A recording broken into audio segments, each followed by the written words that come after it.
So, in construction of the bridges, you use lot of steels for reinforcing bars, steel plates, steel girders, and many of you would have seen the like Howrah bridge over the Ganga in Allahabad. No, those are classical bridges. Even if you visit Haridwar, lot of structural steel or steel bridges you can see. So whether it is the concrete bridge or the concrete building or the bridges, all need to be all get shape, desired shape from the simpler parts, which are in form of rods or the plates or girders. All these components need to be joined to get the desired size and shape for a given structure. Burj Khalifa, everybody knows now, or Eiffel Tower. No, you need lot of structural engineering. At the same time, you need to see that how the different members need to be joined, how they should be joined together so that they really sustain, isn't it? So the joining is really very much integral part of our daily life. You see, so you need to join so many things, like paper need to be joined with the metals, plastics, the aluminum need to be joined with the plastics need to be joined with the metals. One type of metal is required to be joined with the other type of the metal. So, and that is why you need the joining techniques and technologies for all types of the applications to get the desired size and shape. Okay, so where from you will be getting all this? And since the range of the things which need to be joined is extremely wide, and that is why we say in joining technology, we join each and everything except broken hearts. So because you need the things to be joined to get the desired size and shape. That is what the manufacturing is. Okay, so I'll start this. So this subject is actually important irrespective of kind of engineering, whether it is electronics or civil or mechanical. Everywhere, whatever you want to make, you need to bring the things together. Okay, so that you can get the desired size and shape of a particular product or the system or the component. So the subject, this topic is extremely important. In casting, you would have seen that the size and shape is realized through the melting route, where the given the volume of the metal is brought to the molten state, and then you put that into the desired mold cavity. So after the solidification, you get the desired size and shape of the product that you want. But in the welding or the joining, it is somewhat simpler. All the process wise it is little complicated as well. I'll highlight all that. So what we do, we bring the simpler things together to get the desired size and shape in joining, or you can say in welding. Joining has much wider umbrella. Many things fall under the joining, while welding is mostly understood as a fusion welding, where you must have seen that a lot of roadside welding, or the wire is being joined using the soldering. So that kind of the joining you would have seen. In all these cases, basically the fusion is involved to develop the joint. Fusion of the components or the surfaces or the edges of the parts which need to be joined are fused together, and after the solidification you get the desired connection, desired joint, and which is most of the time is metallurgical in character because there is a metal to metal connection in that case. But in number of cases you don't fuse anything, still the joint is developed. Like you put, you must have seen, you put the adhesive in the fingers and araldite kind of thing, and your fingers will be joined. It will be hard to make them separate in the beginning. Okay, so the kind of joining where chemicals are involved, it is altogether a different kind of mechanism and the fundamentals are involved. So basically in this subject, we'll try to see in the first lecture the fundamental things. What are the different things, what are the different fundamental approaches which are used for developing joints, and then we'll say the finer detail, we'll see the finer details related with the joining. Probably the first lecture will be dedicated to the basics only and how the joints perform, what are the important things related with the joining. So for this purpose I will use both. One is PPT and another is the whiteboard. Okay. And just to update you or inform you, I'll be recording all the things whatever I'm delivering, and the recorded video I will share with you, maybe in YouTube or using suitable link, that is fine. So for your reference, this is what I will be doing. Okay, so let me start with the board itself. This is the whiteboard. Okay, so if we have to join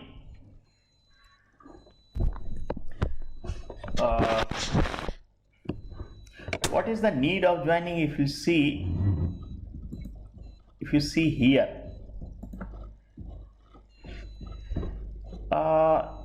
yes, so in manufacturing, if you see,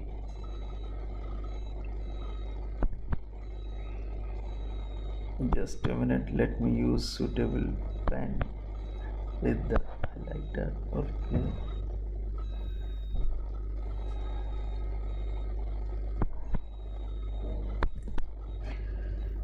okay, so the joining, this is one of the manufacturing technique. Joining is one of the manufacturing technique. So what are the broad things included in manufacturing, like whether it is wood or the plastic or the metal or the composite or anything else? Whenever the raw material is used to get the desired size and shape to make a particular product, then we say it is manufacturing. Under the umbrella of manufacturing, we also have, so as I said, the manufacturing, irrespective of the kind of material being used for making the products and the components of the desired size and shape. So raw material is processed to get the desired size and shape, so that okay, for sizing purpose, for getting the desired shape, maybe length you need 1.8, and if it is 2 meters, then you need to cut. So that is the kind of sizing. Shaping means if it is in form of ingots and you want to, or in form of plate, but you want to give some other shape, like say a square or the circular or the rectangular. So the plates or ingots may be processed suitably using the different manufacturing techniques. Apart from realizing the desired size and shape, manufacturing also includes the modification in properties of the raw material.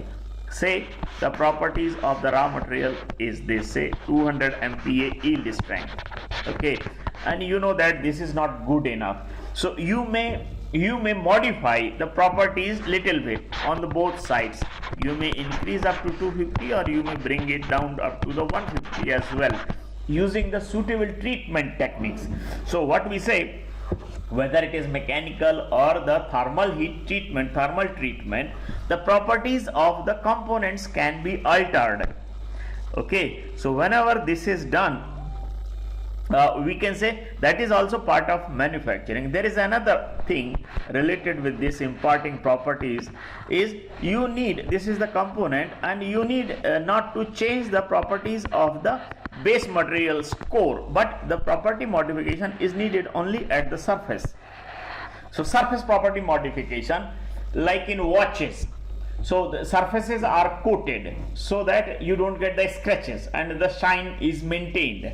So only the surface properties are modified. So that is also kind of the manufacturing, where whether the bulk material properties or only the surface properties are modified to get the desired set of the properties. That's also part of the manufacturing. Okay.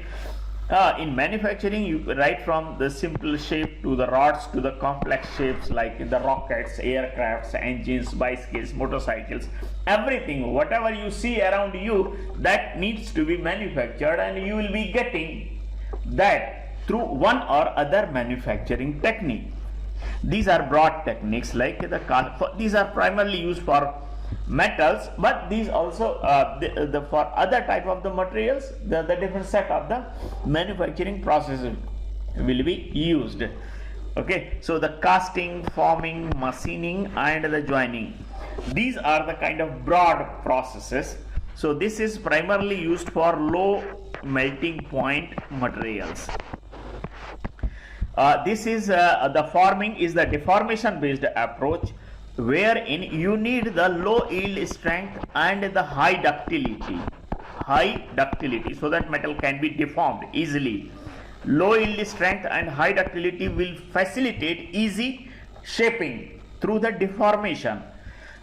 You must have seen the car windows, the bonnet of car, whatever the sheets are used, the trunks, the like nowadays you have even the laptops made of the aluminum body. All these are made of through the forming first, and thereafter they are machined to get the final and accurate size and shape. So machining is a kind of unwanted extra material is removed to get the size, desired size and shape. Okay, so here you melt and get the desired size and shape. In forming, you just deform it to get the desired size and shape, and here you remove the extra material to get the desired size and shape. And in joining, you bring in the simpler components together to get the desired size and shape. So if you see this character in casting and in forming, in both these process, the metal is shifted from one zone to another. So like say earlier, it was there in this size and shape, and then it may be brought in the size or shape. There is no, theoretically there is no loss, only the shifting of the material is involved from one zone to another. And that's why both these category of the processes are called zero processes, wherein the metal or the material is just shifted from one zone to another. Okay, both casting and forming. If you see the machining, so in machining you have this raw material. Okay, now you want to get in this form, right?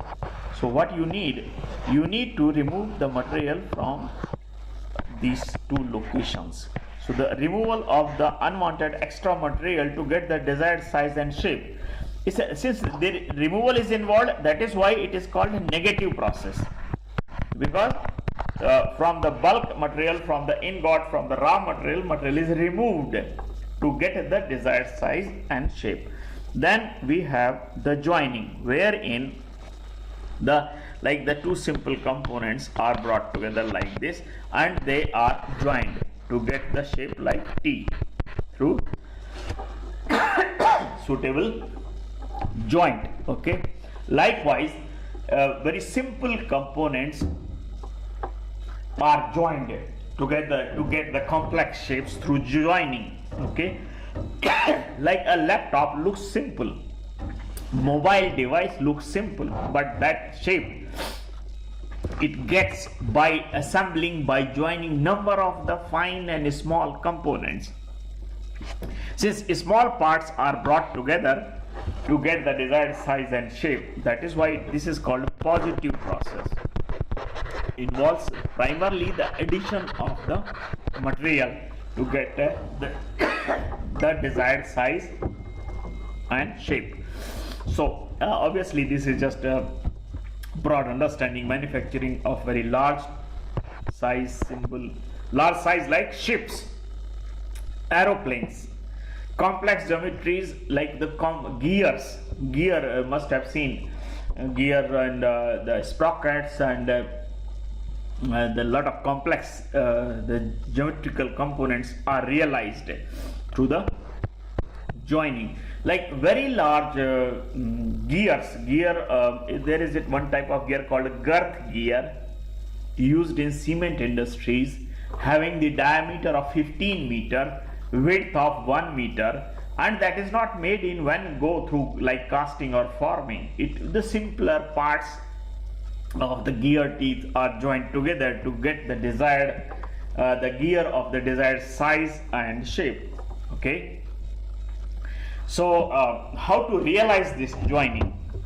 Broadly, the joining is realized through these broad approaches, like the mechanical methods, where nuts and bolts are involved, clamps and the rivets are used. This is, or likewise there is a press fitting also one of the approach. Thereafter we use chemicals or adhesives, but these are the weak joint. These are very strong joint, very reliable, very strong and the reliable joints. On the other hand, the adhesives like epoxy resins, Fevicol, Quick Fix, MCs, they are a few commercial names where so chemicals are used to get synthetic resins plus hardness. Mixture of two is used to get the joint, and this can be used for developing comparatively weak joint. But you don't need always a very strong joint. Even weak joints are also needed to adjust for the purpose of positioning of the two members, and they don't experience much of the service loads during the service. So if the weak joint is also good enough for the intended function, then it's fine. Maybe epoxies and the adhesive joints can be used. And apart from this, adhesive joints are extensively used in automobiles because they distribute the load over a much larger area. They help in sealing the things so that the liquid doesn't get inside, and so the improved stress distribution helps to give the better performance, like in lot of sports cars, high speed sports vehicles and cars. The adhesive joints clogged with the spot welding or the rivets or the clinching, that's the mechanical method, is extensively used for very good performance. Okay, then welding is the another approach wherein primarily the fusion is involved. So in welding what we do, in welding what is done, basically the two members are there, and if these need to be joined, so what we'll be doing, we'll be fusing the edges of the components to be joined, and after the solidification, so molten metal pool will be developed, and after the solidification you will be getting the weld joint.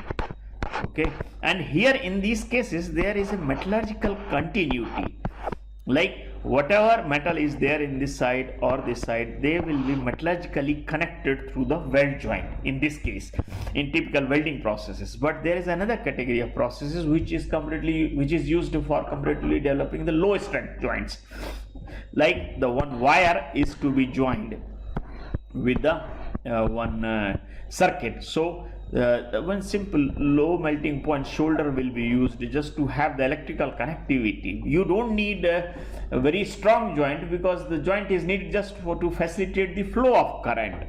So even minor weak joint will also be okay. That can be offered by the soldering itself, and the brazing offers somewhat moderate strength joints. So in the soldering and brazing both,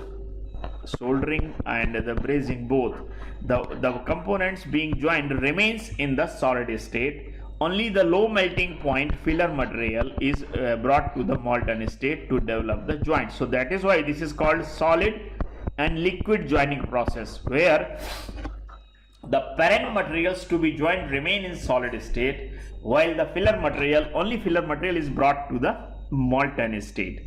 So as I said here, okay, so these are extremely strong and reliable joints, the mechanical joints. Epoxy resins on the other hand are extremely are weak joints, okay, and these are not used for high temperature and chemical environment. These are not used because they will degrade above 100 or 150 degrees centigrade, or they will react chemically with in the chemical environment, so they will degrade and the joint will be broken.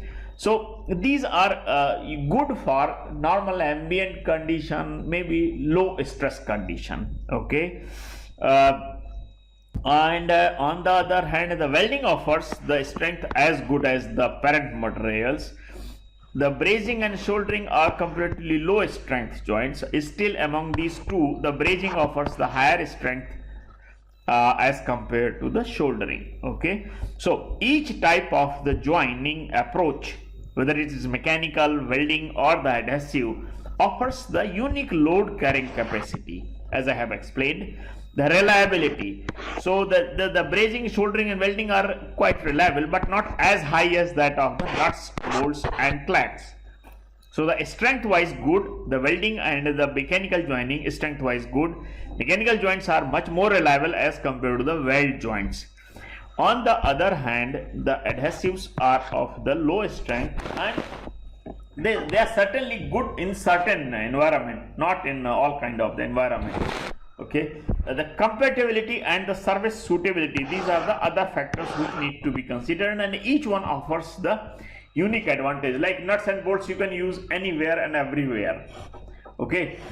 Similarly the weld joints, when these are developed in case of the components or the metals which need to be survived in the corrosive environment, like in petrochemical industry or in food processing industry, so there those joints perform poorly. That is why the development of joints need more systematic approach as well as the proper assessment of the joining technology to see that the joint performs perfectly in those conditions, because there are many benefits with the mechanical joints, but these do not offer the leak proof kind of things. So service suitability and the compatibility needs to be seen. Compatibility is an important thing. Like if aluminium is to be joined with a steel, you cannot join them by fusion welding approach, but certainly you can apply the nuts and bolts and clamps, etc. You can use the adhesives. So similarly, if the cast iron is to be joined with the steel, you cannot simply join them together through the fusion, because joint will crack and break immediately, will offer no strength. So maybe if possible use mechanical joint, or if you need just positioning, then use adhesives as well.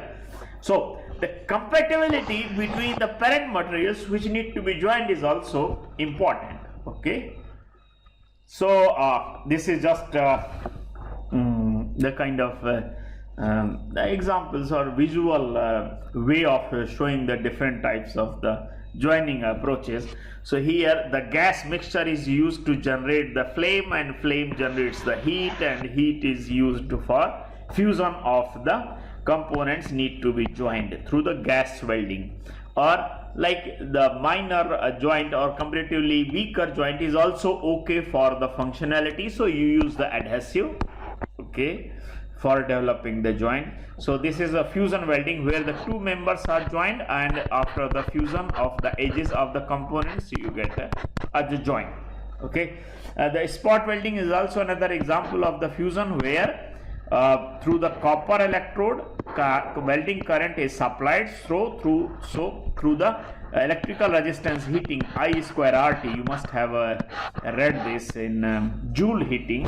I square RT heating helps to develop the heat at the interface, and then through the fusion at the interface like this, just the weld nugget is developed between the seats in spot welding. This is mechanical joint showing the nuts and bolts, and shouldering, as I said, is primarily used for using the this is the most common method where shouldering iron is used for developing a joint between the wires. Okay, and the brazing and the welding, where the parent metals are kept intact, they are not fused, just the low melting material is fused to get the desired size and shape. Okay, so how to choose a joint? Okay, the joint may be needed for the different purpose, like sometimes very frequent opening and closing is needed, so you go with a temporary joint, and when you know that it will not be used during its service, so you go with the permanent joints.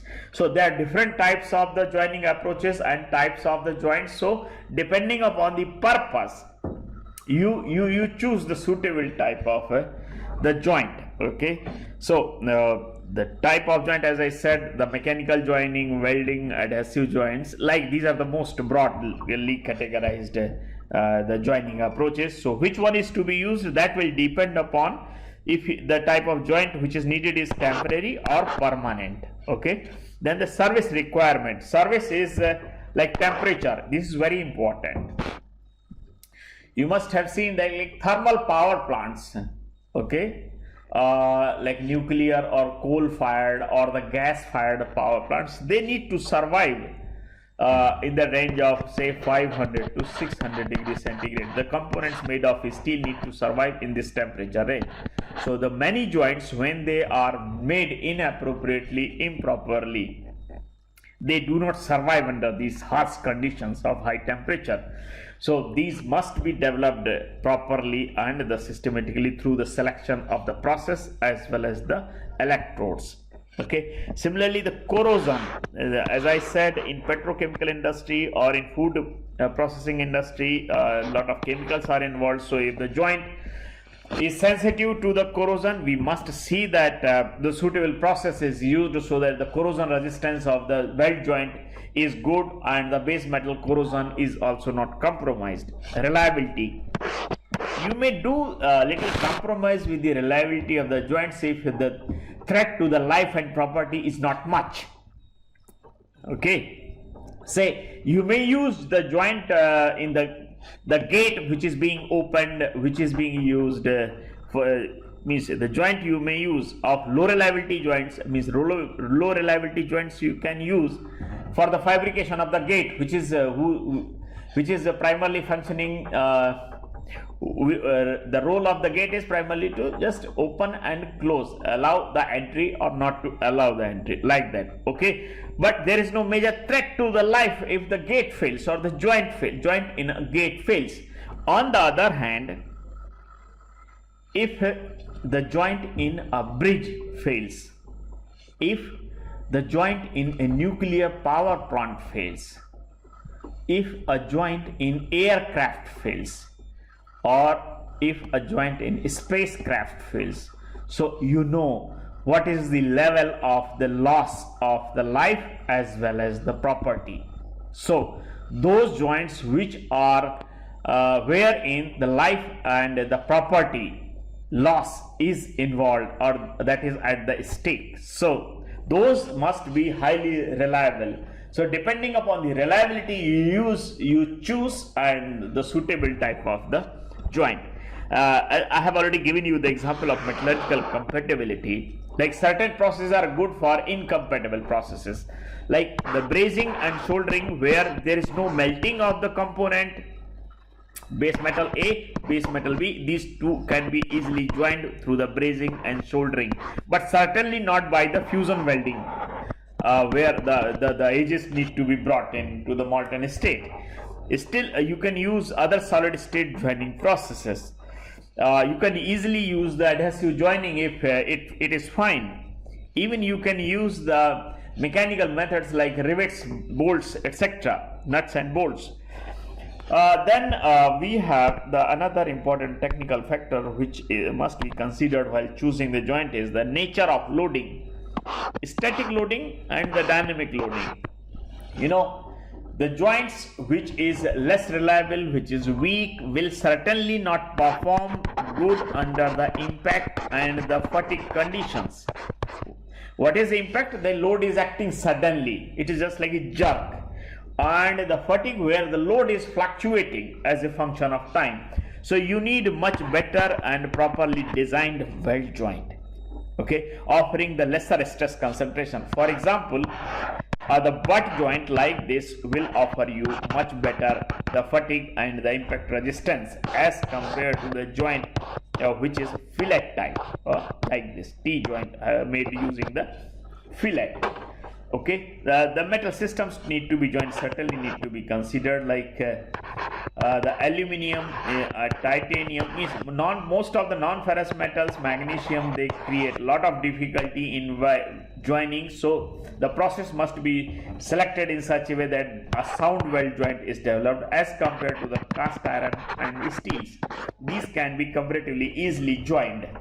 And above all, in manufacturing, it is important that whatever you make, that must be sellable at competitive price. If the product is at available 100 rupees per rate, while the competitors are offering the same at the 80 or 50 rupees, then certainly you will not be able to sell your product. So economy is important to remain competitive in the market and to remain relevant. Okay. So what are the factors that dictate the joining process selection? One is the metal thickness, melting point of the material, thermal expansion coefficient. These are important. Okay, how? There are few processes which can be used for joining the plates of thickness as much as 1 meter. You know, plate thickness of 1 meter. Otherwise, conventionally, we hardly use above 25 mm. Hardly 25 mm and above is used. But there are certain processes which are used for developing a joint between the thick plates, right from above 25 to, like say, not just 500 but up to 1 meter as well. Okay, that's great high thickness joints. The melting point. Melting point like aluminium having the melting point around 660, steel say around 1200 to 1500, then you have the titanium say 1700 to 1900 kind of thing. So for the fusion welding, what you need to fuse, and if you have to fuse, you need to see what is the melting point and how easily it can be brought to the molten state without compromising the joint quality. Then criticality of the thermal conductivity, thermal expansion coefficient is another relevant and important aspect. Why? Like say when the component is joined, like these are the two plates to be joined. So what you do for the joining purpose, you apply heat here and bring it to the molten state, and after the solidification you get the joint. Okay, like this. Right. So when you supply heat, this zone next to the weld is heated, that tends to expand. Okay, and subsequently on cooling it will contract. So on expansion, the metal is getting softened, so it expands. But when it is cooling, metal gets strengthened on cooling, and that's why it doesn't contract by the same amount. So this in turn leads to the residual stresses. And residual stresses are those stresses which are already there in a weld joint without any external load. And these kind of stresses lower the tensile strength, lower the fatigue strength, and even tends to change or distort the components being joined, so their shape gets modified. Now the plate may get bent like this. Plate may bend like this. Okay, you have the joint but the plates are out of shape, and if you have something out of shape, means it has failed, the welding has failed. So How it is linked? Higher the thermal expansion, greater will be the expansion, greater will be the contraction, greater will be the residual stresses, greater will be the loss to the fatigue and tensile strength, and greater will be the tendency for the distortion. So lower the thermal expansion, lesser these problems, higher the thermal expansion, more these problems. Okay. So aluminum has got almost a double of the steel thermal expansion coefficient, so more troublesome as compared to the steel. Similarly, the steel also has got about 1. ASS, austenitic stainless steel, has got about 1.5 times of the thermal expansion coefficient as compared to simple mild steel or structural steel that you see all around you.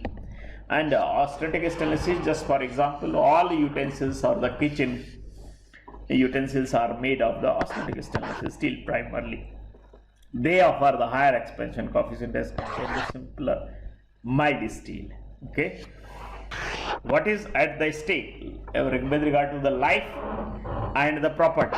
So something which is very crucial for the life and property, the joint which are most reliable must be selected. And then the performance and requirement. So as I said, so that's performance, like even the joint is needed just for the positioning purpose, like machine base should remain in its position, or the two members should remain in relative position, and they are not subjected to the external load. The joint is not expected to take the external load. So maybe the poor and the weak joint may also be okay for a given purpose. Okay. So coming to the basic mechanisms for the joining, you have to melt the fang surfaces. These are the fang surfaces, basically the surfaces which are need to be brought in, say the part A and A in case of the same material. If these need to be joined, so you need to bring these two in molten state, and then after solidification you will be getting the joint. So this is fusion based approach. Okay. And the deformation based approach, what we do, so this is just like further the grouping of this one. When the two same type of metals are joined, epitaxial solidification is involved. There is no nucleation of the grains, there is direct growth. While in another case, when the two components A and A is joined with some other filler, like say B is brought in, then you have the nucleation and growth. Then the deformation based approach is a solid state joining approach. So this you can do in at room temperature as well as at high temperature. So what we do in one case, like the two sheets need to be joined, they are placed, and through the micro deformation at the interface, the joint is developed like this. So interfacial structure is like this. There is no melting or solidification, just the micro level deformation at the surface. So just like in ultrasonic welding, explosion welding, this kind of the joint is formed.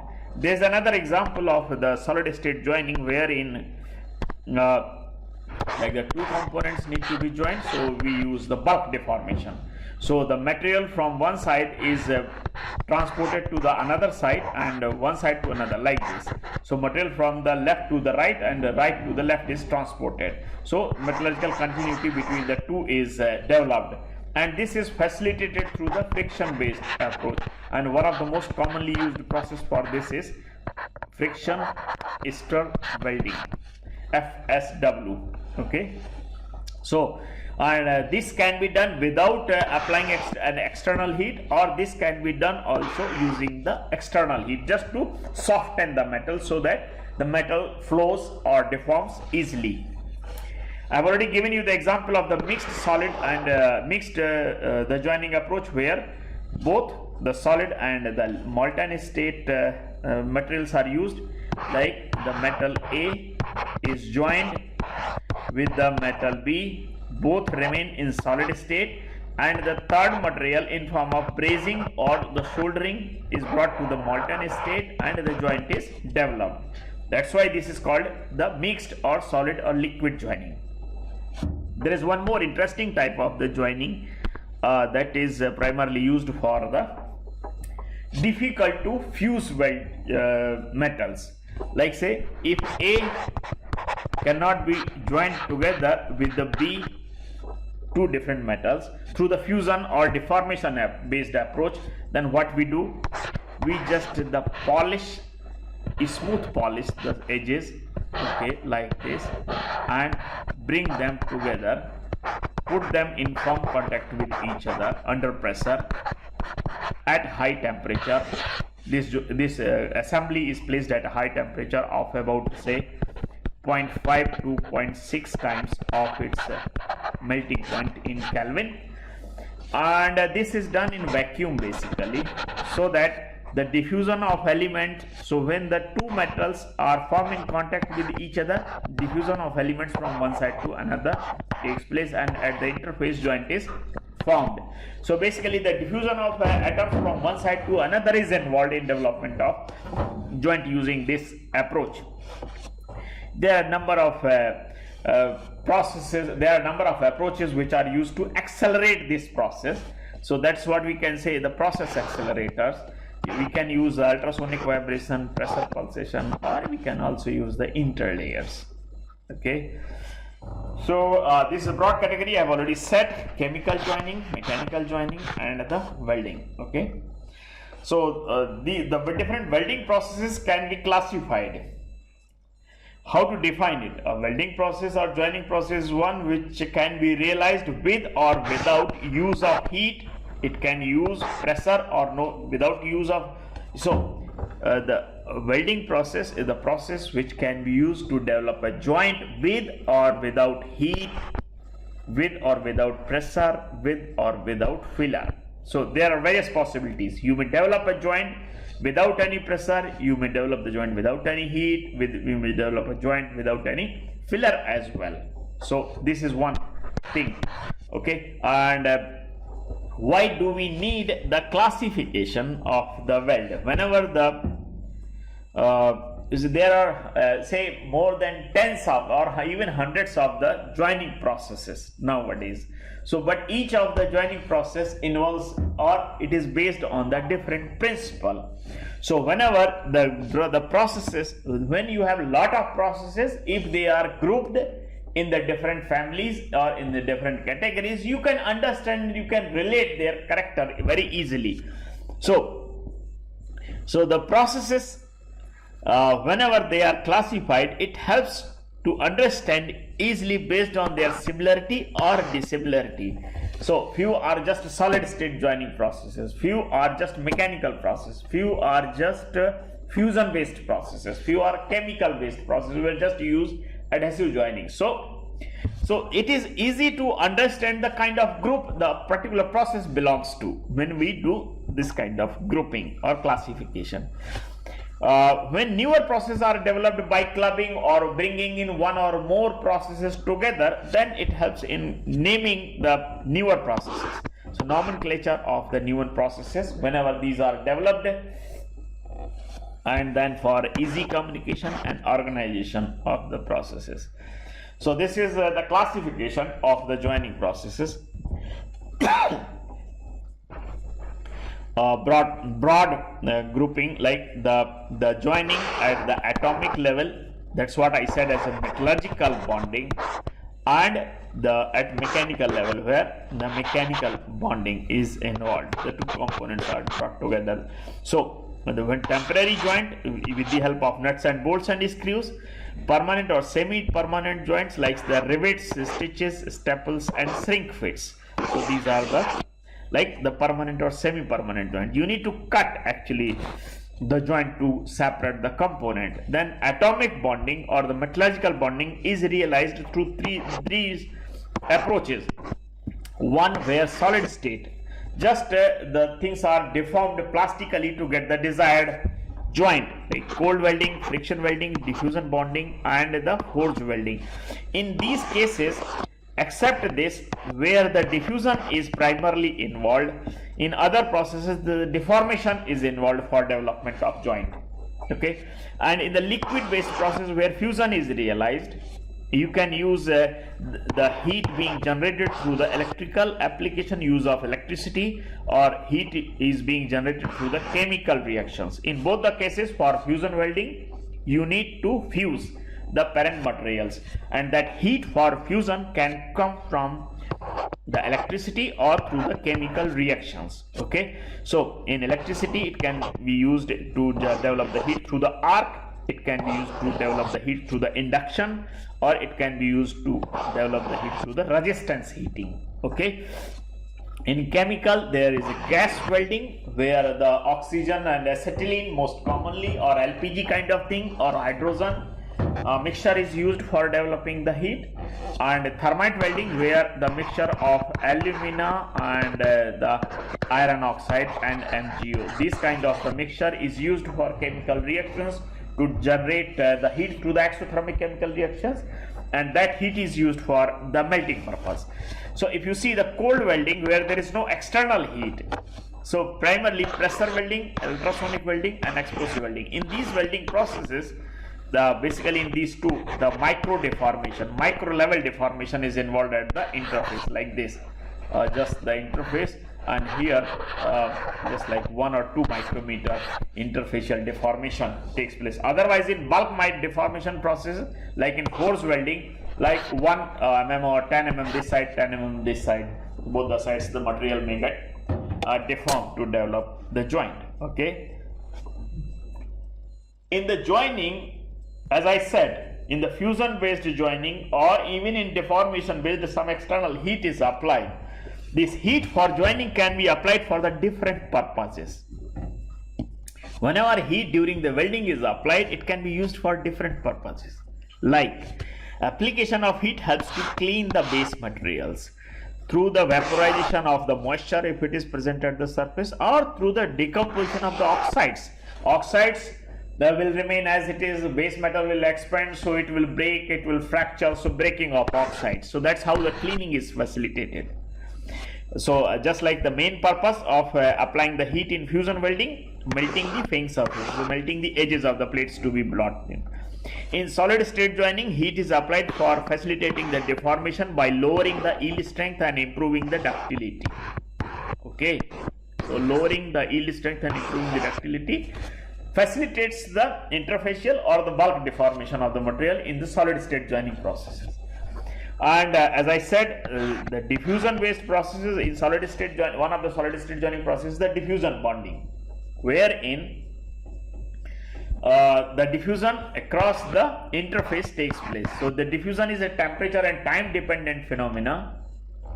So whenever the temperature is high, whenever heat is applied, the diffusion is facilitated, diffusion is accelerated, and that in turn helps to develop the joint at a much faster rate, and a stronger joint is developed.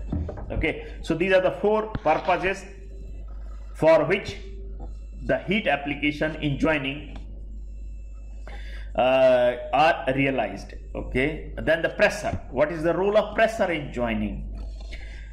Whenever the pressure in joining is applied, it disrupts or breaks the absorbed gases which are present at the surface through the deformation, fractures the oxide layer, or it also facilitates the plastic deformation, which may be micro level interfacial deformation to improve the metallic intimacy, or it can help to go for the bulk deformation. Okay,